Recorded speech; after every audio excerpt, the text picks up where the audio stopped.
Igbo bi Igbo ekene m unu. Asịkwa m ka echiri ya zelu. Once again, good morning, good afternoon, good night. It depends your time and your location. You are joining us from Eastern News 24. Asị m ka ụbọchị nke taa mara na anyị mma. Ise. Alright, nwanne ka gbapụ ya ọsọ na oge adịlọ. Owe audio clip m chọrọ igosi unu. That audio clip mara ka ndị Igbo kunu ga ya ọfụma. Then ya bụ audio clip. This is a very important message to all Biafrans. You must watch this. Just a Naija guy just going to Kini Yoku. This thing shook me so much. As in, I can't believe that this happened. I can't believe that I can win their mother. No Buddha. Just listen to it. Right, over to you, sir.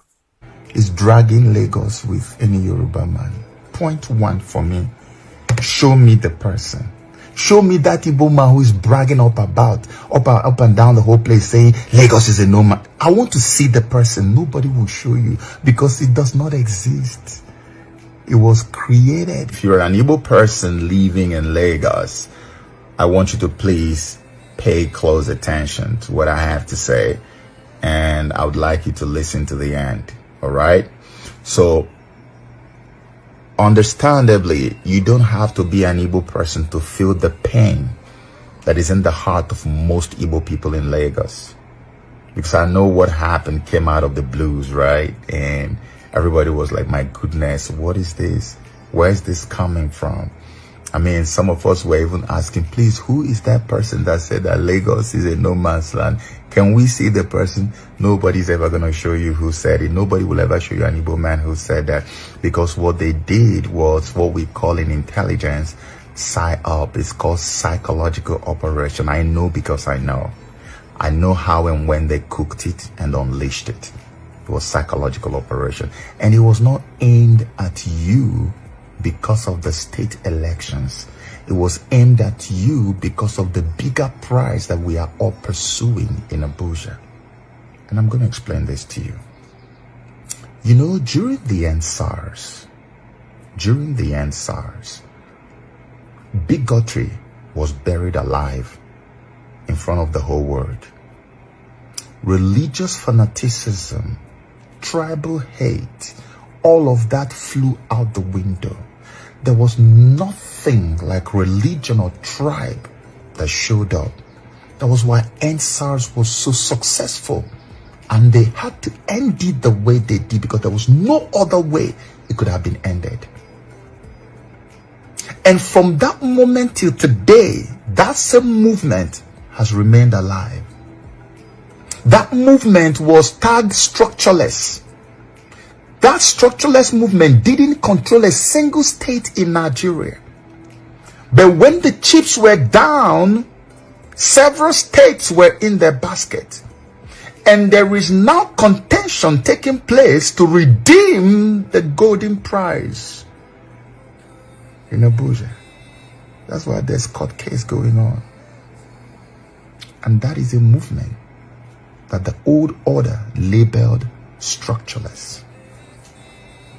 Do you know how many old order politicians you retired on the 25th of February 2023? Do you know? Do you know the amount of anger they are now nursing against you?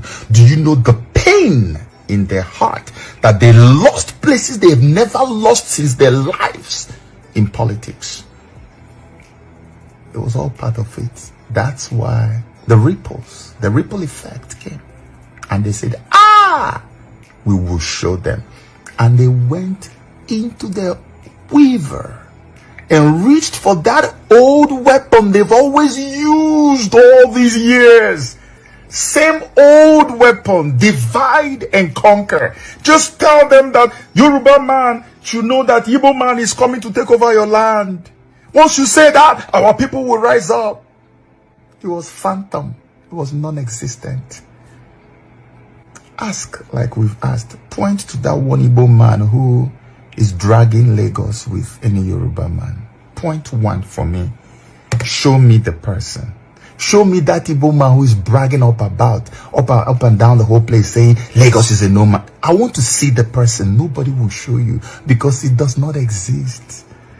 It was created to drive a wedge in the wheel of the movement that is been going together, riding together to go and take what was stolen from the people. The mandate that was stolen from the people. That's what they did it for. It wasn't for the state elections. Because look at the P2B movement. Who were the people at the forefront? Igbos didn't even support P2B as much as the Yorubas. Most of the Igbos were prevented from voting on the 25th of February. So who were the people that overwhelmingly voted to be in Lagos and gave him that kind of vote, and to the point that he had to win Lagos? Who else has ever won Lagos from the main man who everybody believes owns Lagos? Who has done it before? It's Lagosians, Yoruba people. They were the ones who overwhelmingly, you can never tell me that Igbos voted Obi more than Yorubas to make Obi win Lagos. No, they were Yorubas who did it. Who are the people at the forefront of the Obi movement? They are Yorubas. We have been like this. We have been together.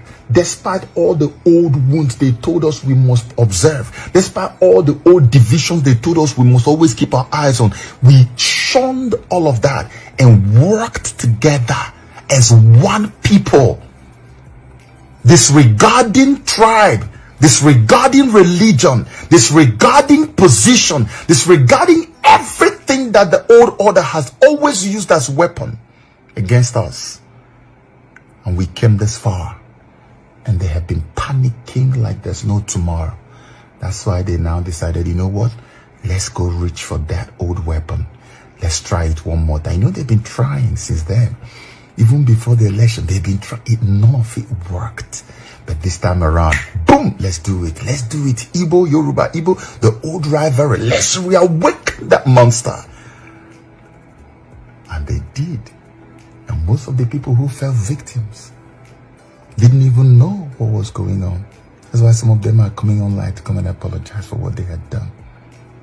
They tickled you with that evil, phantom, non-existent psychological operation, wickedness, and you flowed with it and began to unleash mayhem on your brothers who have done nothing wrong to you. Igbos are not dragging Lagos with anybody. They just there to do their business. Igbos have supported people from almost every region. As long as you have there's good governance, Igbos don't care that much. We are not even supporting Obi because he's an Igbo man. It's because he's the best candidate. Nigerians said that, not Igbos. The greatest opposition Obi has received so far has come from the Igbo people. So where will Igbos be dragging Lagos from you? The same Sanwo-Olu you're looking at today, if you think it's for state. In my whole life, and I came to Lagos for the first time in 1993. In my whole life, I have never seen a governor of Lagos State that is closer to the Igbos than Sanwo-Olu. Sanwo-Olu is probably the closest to the Igbos I've ever seen. The same Sanwo-Olu you are coming to re-elect, and then you are using bigotry to re-elect him. You are using the promotion of Igbo hate, hating Igbo people to re-elect a man who is closest to Igbos than any other one I've seen in my lifetime. So who is fooling who?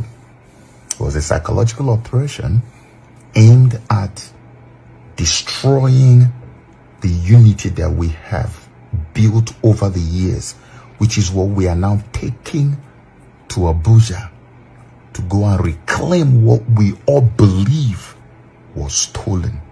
That unity, if it is tampered with, reclaiming that mandate will become a pipe dream. This was what all of this was about. It wasn't about state, it wasn't about Igbo, Yoruba. There's nothing going on between you and your Yoruba brother and sister. Don't mind these criminals. I would never hate a Yoruba person. Forget about all those. All those things are political weapons they use. But we've gone past all of that. We've gone past all of that. Some Yoruba people were manhandled, were beaten because they say they looked like Igbo. Go hear them. They're talking. So it's not about Yoruba Igbo. Yoruba people are not the people who did this. It's the same crop of satanic, kabbalistic human beings who have held us down all these years. They are the ones. They are the ones because they feel so pained that many of their so-called ogas and madams are being retired, permanently retired forever in politics. Some were retired on the 25th, some were retired on the 18th, and many of them are crying blood every day. So anyhow they can get at you, they will do it. That's why they launched this psychological operation on you. And many of you are falling for it. Don't fall for it. Love up on your brothers. Love up on your Yoruba brothers and sisters. Take this from me. I'm not doing this to make anybody feel good. Love up on your Yoruba brothers and sisters. This is the only way we are going to get these devils, these demons, to knock their heads against the wall and smash their skulls. And we will let them know that we are wiser now than we were before. Because the journey we started is not come to an end yet. You know why? It's not over. It's not over. You will see soon that it's not over until it's over.